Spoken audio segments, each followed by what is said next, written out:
Tanti saluti a tutti voi che siete con noi in Tre Paese, Radio Corsica Internazionale, per questa mattinale, in sto martedì 23 di gennaio. Bonjour, salut à tous.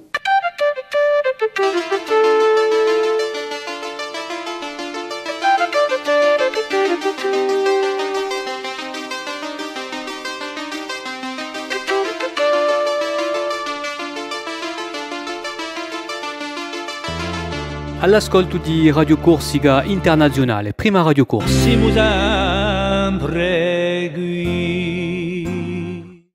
Très heureux de vous retrouver ce matin sur Télépaese avec Radio Corsica Internazionale pour cette matinale. Voilà, comme tous les matins, on va retrouver nos rubriques habituelles avec l'information, la météo. Ce matin, nous retrouvons Christophe Di Caro. Nous aurons notre invité aussi aujourd'hui, comme d'habitude, sur cette matinale.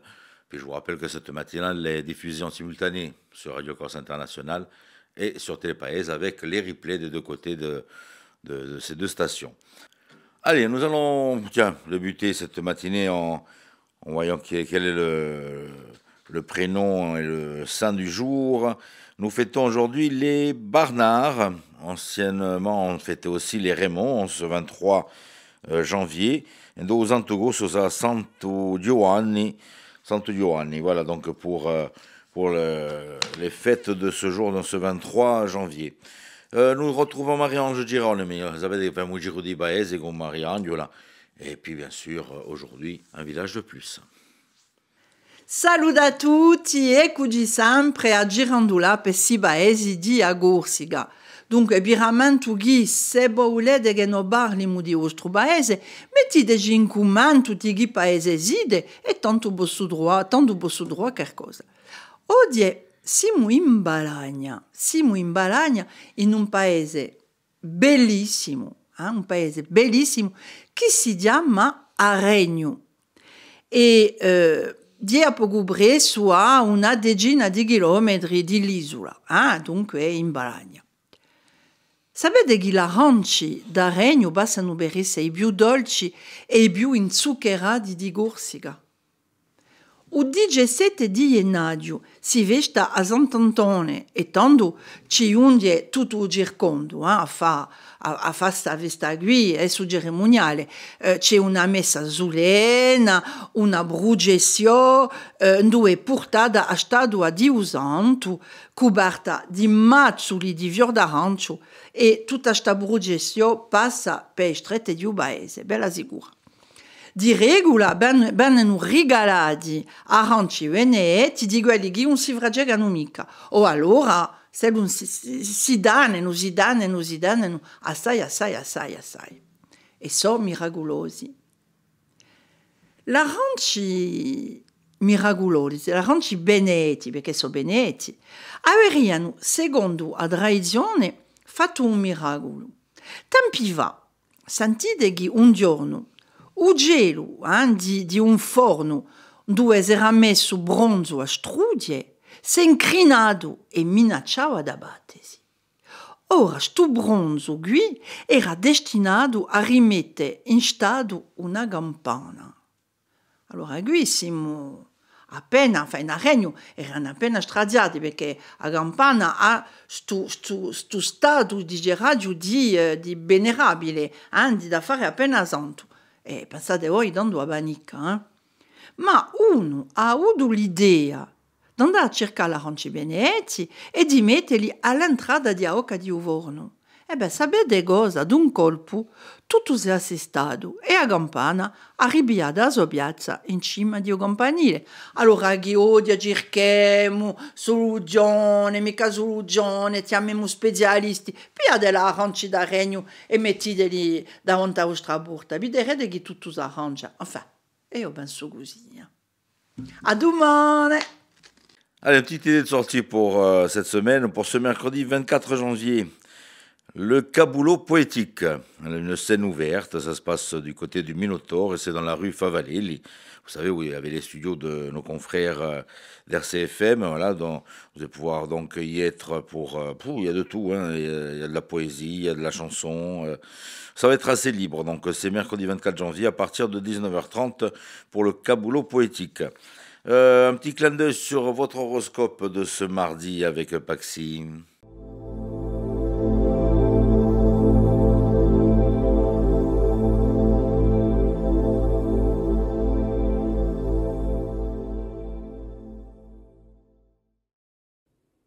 Et bonjour à tous, j'espère que vous vous portez bien. On va voir pour ce mardi qu'est-ce que l'on a à vous dire et à vous apporter comme indication. Alors, les béliers, un travail d'équipe qui va certainement vous réussir. Foncez, mais restez focus et organisés. Les taureaux, on peut dire que votre voie est toute tracée. Si vous arrivez à vous écouter, vous allez certainement trouver la bonne direction qui vous conviendra. Les Gémeaux, vous arrivez à vous apporter une stabilité qui n'est pas négligeable du tout. Vous arrivez à vous sécuriser et à avoir une bonne situation. Les Cancers, même si vous rencontrez des peines de cœur ou que vous êtes face à une certaine nostalgie au niveau sentimental, ne vous inquiétez pas, à un moment donné, l'équilibre est toujours possible. Les Lions, sachez-le, vous êtes protégés, donc écoutez-vous, écoutez votre intuition pour tout ce que vous souhaitez mettre en place dans votre vie aujourd'hui. Les Vierges, il sera peut-être temps aujourd'hui de faire un point ou de se poser des questions pour pouvoir essayer de trouver un peu d'apaisement afin de peut-être commencer quelque chose de nouveau prochainement. Les Balances, la chance sera de votre côté, mais faites attention aux responsabilités qui sont sur vos épaules. Celles-ci pourraient paraître plus lourdes que d'habitude. Les Scorpions, effectivement, les événements peuvent par moments être assez soudains et peuvent vous faire ressentir une sensation de perte assez conséquente, mais prenez du recul, essayez d'apporter un regard large et un peu de légèreté à vos pensées. Les Sagittaires, on peut dire que votre caractère attise la passion, profitez de l'instant présent et vivez cette passion à fond. Les Capricornes, eh bien, écoutez, super belle journée, que ce soit dans vos choix où vous allez être soutenus, peut-être même qu'un travail d'équipe ou voire même de l'amour ou une mise en couple ou un couple qui se porte bien va se manifester. En tout cas, bonheur et réussite sont au rendez-vous. Les Verseaux, prêtez une attention particulière au niveau des papiers, faites en sorte d'être droit et carré le plus possible. Les Poissons, faites attention au stress, vous voyez très clairement les choses, il vous faudra peut-être un petit temps d'acceptation, mais sachez bien que des améliorations sont possibles face à la situation que vous rencontrez. Voilà tout le monde, je vous souhaite une très belle journée. À bientôt.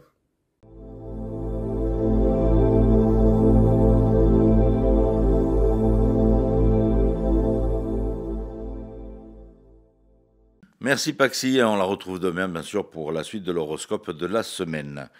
Point d'info, point météo, c'est Philippe Jam qui va nous retrouver sur le plateau de Radio Corse International.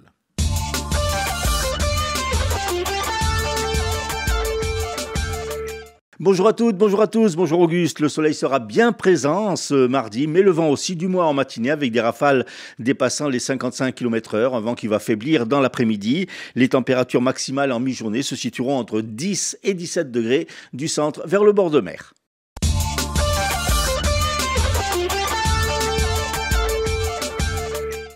À l'occasion de la rentrée solennelle du tribunal de commerce de Bastia, hier, son président Gilles Philippe y a dressé le bilan de l'année écoulée, l'année 2023. Un bilan mauvais, a-t-il souligné, avec un grand nombre de procédures collectives en hausse de 34% du taux de variation des ouvertures de redressement et de liquidation judiciaire et avec quelques 7 millions d'euros d'impayés. Une situation qui, bien sûr, impacte les secteurs clés de l'économie comme le tourisme ou encore le BTP. Pour le président de l'institution, il faut accentuer les mesures préventives avec une politique de détection et de sensibilisation afin d'éviter les faillites. Mouvement d'humeur hier au pénitencier de Casabianda qui a été bloqué par les personnels du syndicat Force Ouvrière Justice. Le syndicat qui dénonce le refus de recrutement d'un agent détaché depuis 3 ans et demi au sein de l'établissement pénitentiaire. À l'instar de leurs collègues européens, les agriculteurs corses en difficulté mettent en avant la dégradation des conditions d'exercer leur métier. Ce mardi matin, à l'appel de la FDSEA, à partir de 10h, ils devraient mener une opération escargot entre la Chambre d'agriculture de Vescovato et la préfecture de Bastia. Un homme de 45 ans a été arrêté par la police, soupçonné d'être impliqué dans un vaste trafic de stupéfiants. Revendeur et usager, il a été déféré, mis en examen et placé en détention dans l'attente de sa comparution devant le juge des libertés et de la détention. Dans ce même dossier, initié par l'Office anti-stupéfiants d'Ajaccio, 6 personnes ont déjà été emprisonnées et les enquêteurs ont procédé à 4 contrôles judiciaires. Parmi les saisies opérées, 14 000 €, 5 armes d'épaule des catégories A et B, une montre Rolex et 2 véhicules dont un scooter. La compagnie maritime Corsica Ferries a annoncé hier l'ouverture de nouvelles traversées hebdomadaires vers les Baléares à partir du 10 avril et de l'île Rousse en janvier au départ de Sète. Pour la Corse, les départs de Sète sont prévus à 23h les lundis 1er, 8 et 15 juillet pour une arrivée à l'île Rousse à 6h30. Les retours étant programmés à 10h pour une arrivée à Sète à 21h. Pour les Baléares, les départs de Sète auront lieu chaque mercredi à 18h pour une arrivée à 9h au port d'Alcudia et les retours seront programmés à 18h pour une arrivée à Sète à 8h entre le 10 avril et fin juin. Et puis il y aura du football ce soir avec la 21e journée de Ligue 2. L'AC Ajaccio se déplace à Dunkerque. Dans le même temps, le Sporting Club de Bastia recevra l'équipe de Caen.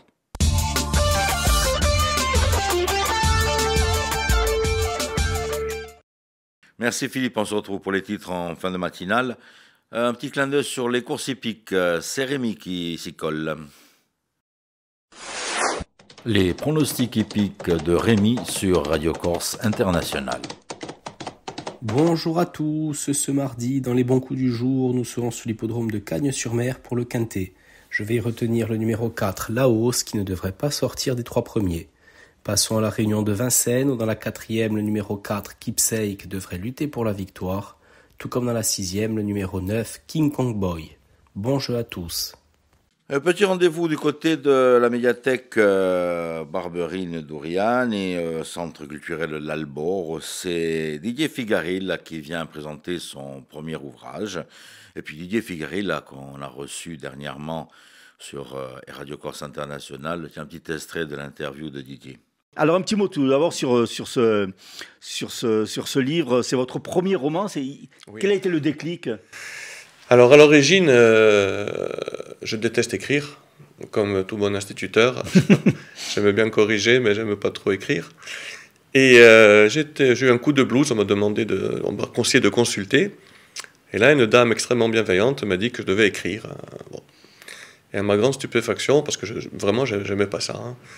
Et à chaque fois, elle me demandait donc de courts écrits sur des choses que je pensais. Hein. Et elle me disait à chaque fois, mais vous êtes écrivain, vous écrivez vraiment très bien. Donc je ne comprenais même pas ce qu'elle disait. Et ça m'a rappelé qu'en 1981, j'avais commencé l'écriture de 2 ou 3 textes comme ça.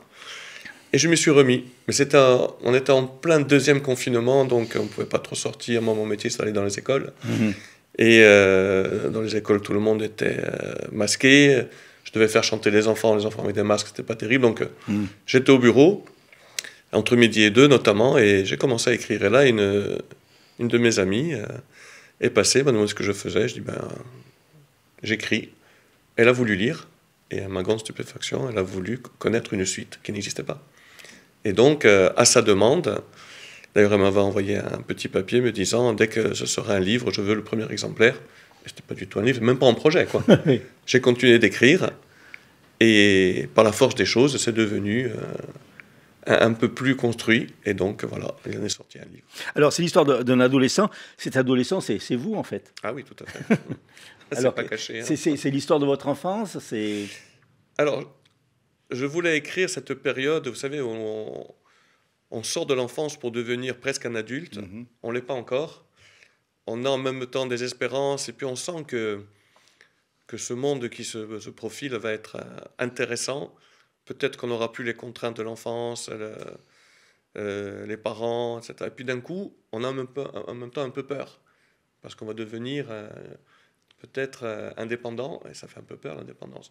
Je voulais raconter ça, comment je vivais ça à cette époque-là, et puis surtout ce qui m'est arrivé à cette période, qui a été un chemin de vie qu'il a fallu admettre. Alors c'est une plongée dans le passé, finalement c'est un passé qu'aujourd'hui on voudrait bien retrouver finalement. Il paraît, apparemment, enfin, les lecteurs qui ont bien voulu m'en parler me disaient ça, et ils étaient à côté de moi dans ce livre, et ils vivaient à peu près les mêmes choses, et ils voudraient revenir à cette époque-là.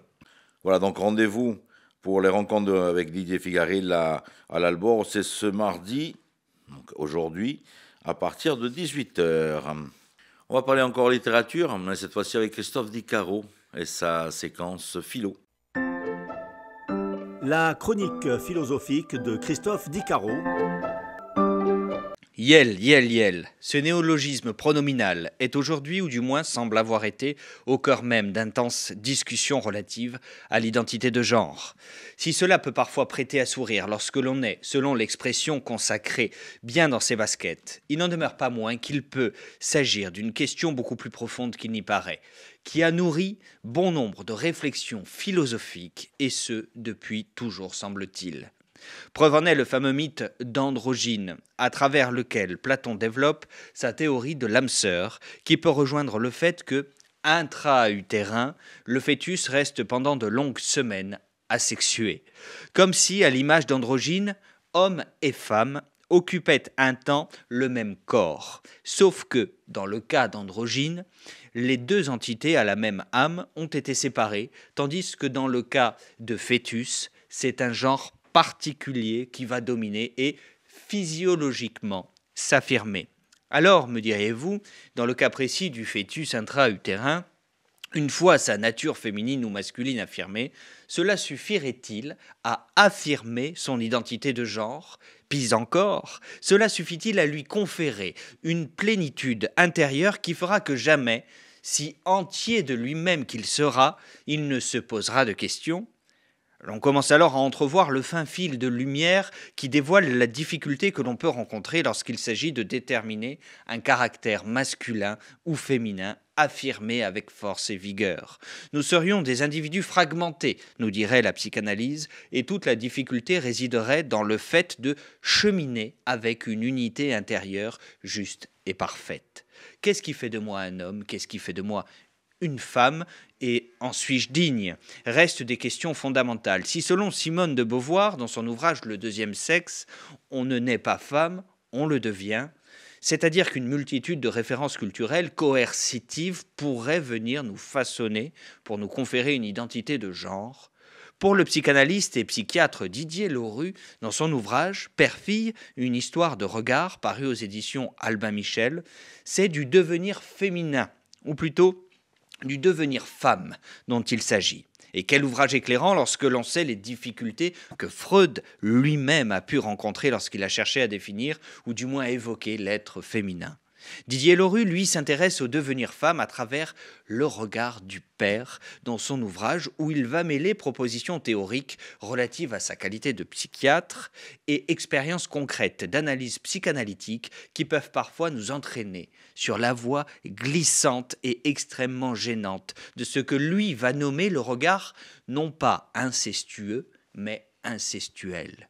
C'est-à-dire ce regard qui imagine, consciemment ou inconsciemment, sans ne jamais passer à l'acte, et qui nous renverrait à la horde primitive, ce moment où, a priori avant l'invention de l'écriture, la relation entre acte sexuel et enfantement n'était pas véritablement établie, ce qui conférait au mâle dominant du groupe, généralement le père, le patriarche, tout le loisir de convoler avec toutes les femelles de sa horde, enfants compris. Jusque-là, jusqu'à ce qu'il soit tué par ses fils et que des règles soient établies, dont celles relatives à l'inceste. Ce regard premier qui, consciemment ou inconsciemment, vous l'aurez compris, lorsqu'il prend corps, sera perçu par la jeune femme en devenir et pourrait faire naître en conséquence et expliquer certaines pathologies de l'image liées au corps comme l'anorexie ou la boulimie par exemple. En effet, dans le fait de s'affamer, dans le mot même, dans le cadre d'une pathologie anorexique, il y aurait le fait de ça, plus loin, famer. Notons le A privatif de famer, qui devrait effacer les formes de ce qui fait de la jeune fille une jeune femme, jusqu'à stopper les écoulements menstruels pour échapper au regard du père. Je ne suis plus une femme, donc je ne risque plus rien. Je m'affame. Une proposition d'analyse donc qui, parmi tant d'autres, nous renvoie à cette notion de tabou originel et qui, à travers la plume de Didier Lorue, dans son ouvrage, nous invite à l'introspection universelle pour comprendre encore un peu plus ce qui nous constitue en tant qu'homme ou en tant que femme. La chronique philosophique de Christophe Dicaro. L'invité du jour sera Daniel Baldassari, président de la Ligue Corse Automobile. Un rendez-vous donc avec l'ensemble de toutes ces courses automobiles de notre île.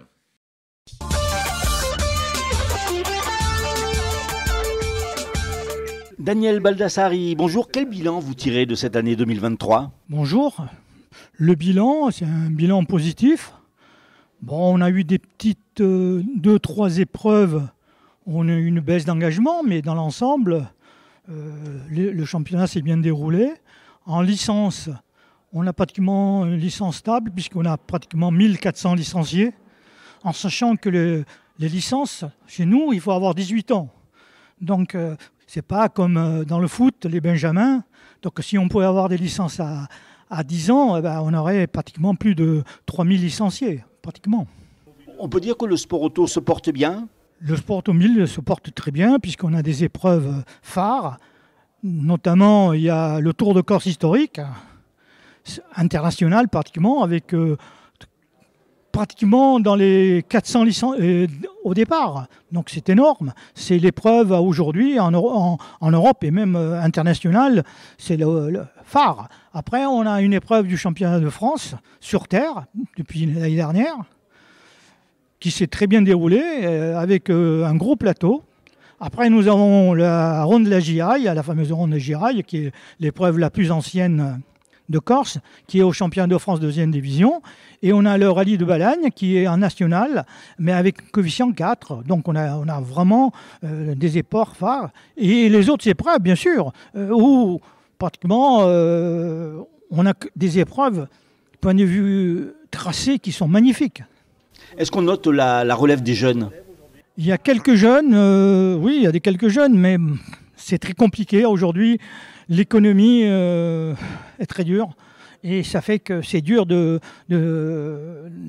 pouvoir faire une saison complète avec des voitures compétitives. Aujourd'hui, le budget, c'est énorme.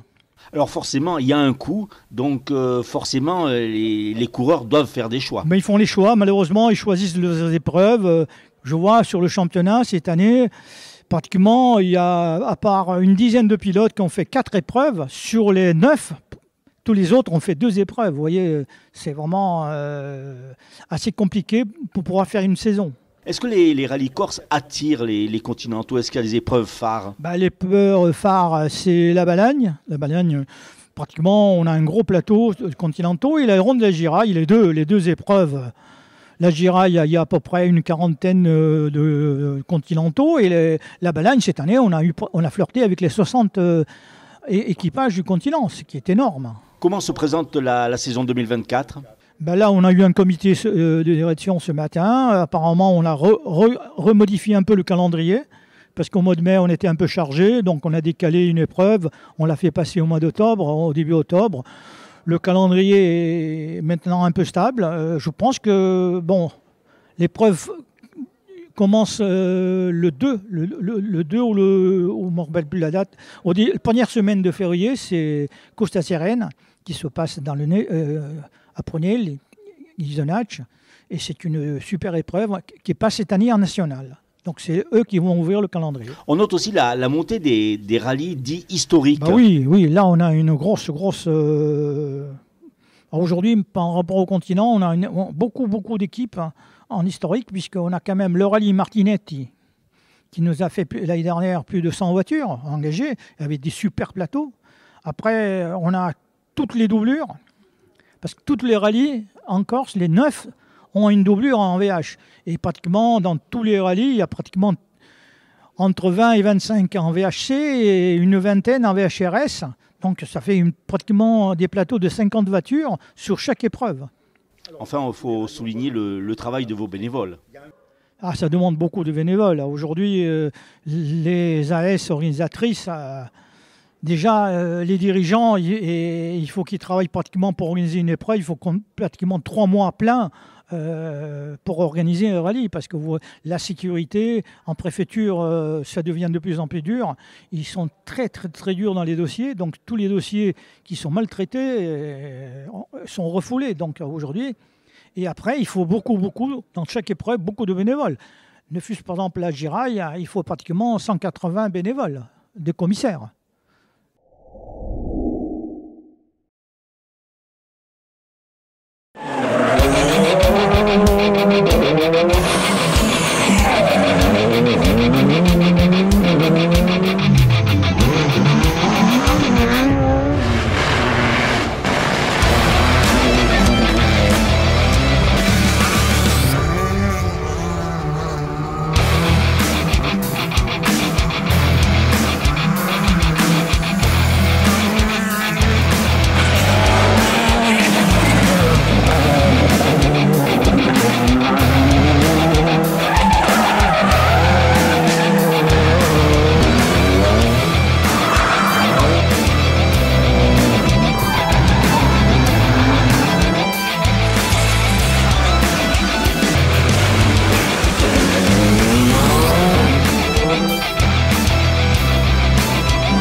Un petit retour sur les titres de l'information de ce jour avec Philippe Jam.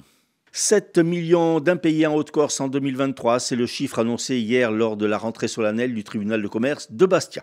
À l'instar de leurs collègues du continent, les agriculteurs corses en colère, une opération escargot est envisagée ce mardi matin entre Vescovato et Bastia. Mouvement de protestation également à Aleria, où le syndicat FO Justice du pénitencier de Casabianda dénonce le refus de recrutement d'un agent. La Corsica Ferries a annoncé hier l'ouverture de nouvelles lignes cet été entre les ports de Sète et de l'Île-Rousse. Football, 21e journée de Ligue 2, le Sporting accueille Caen, l'AC Ajaccio joue à Dunkerque. Allez, avant de se quitter, l'Inicette, Bohème en concert au bar L'Ombrage, ce sera pour ce samedi 27 janvier. Voilà, on va retrouver donc cette chanteuse avec une soirée formidable. Ça débute à partir de 20h30. Vous savez quoi ? On va finir avec un petit extrait de son spectacle. Et puis moi, je vais vous dire à demain, même heure, même antenne. On vous souhaite de passer une très bonne journée.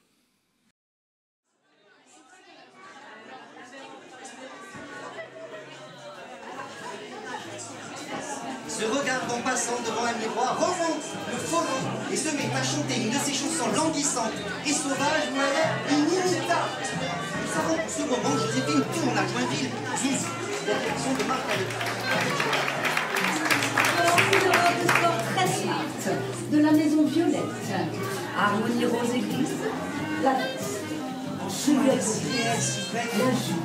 cheviote oreiller grise, c'est ma propre vie qui se déroule dans ces décors. Charmant effet de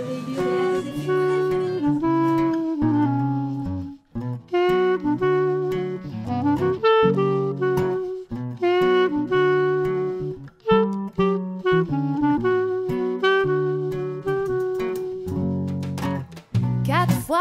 jour par douzaines, des messieurs très amoureux me proposent une vie de reine pour que je me donne à eux. Y en a qu'un qui a su me plaire, il est méchant, il n'a pas le sou. Ces histoires ne sont pas claires, je le sais bien mais je m'en fous. Pour moi y a qu'un homme dans Paris, c'est lui. Je peux rien y faire, mon cœur est pris par lui. Je crois que j'en perds la tête, il est si bête qu'il ne l'a pas compris. Pour moi y a qu'un homme dans Paris, c'est lui. Je passerai dans un trou de souris pour lui. Chaque jour je l'adore, bien plus encore. Pour moi y a qu'un homme dans Paris et c'est lui. Pour moi y a qu'un homme dans Paris.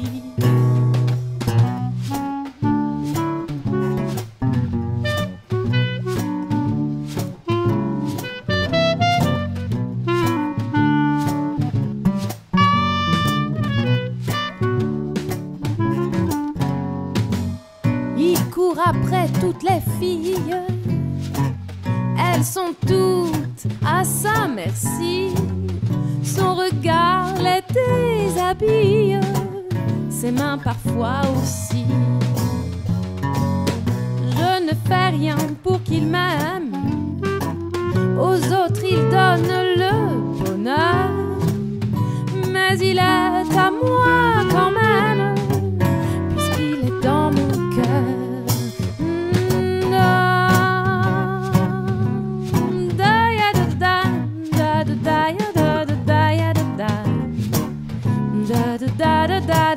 Il est si bête qu'il ne l'a pas compris.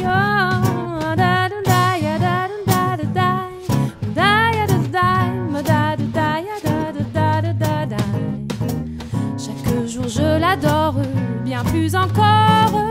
Pour moi y a qu'un homme dans Paris et c'est lui. Pour moi y a qu'un homme dans Paris.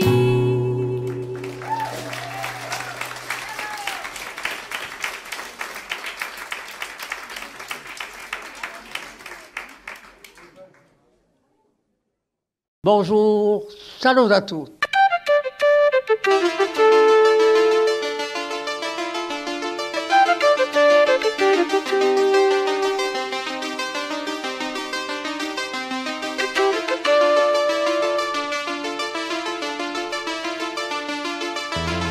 All'ascolto di Radio Corsica Internazionale, prima Radio Corsica. Siamo sempre qui.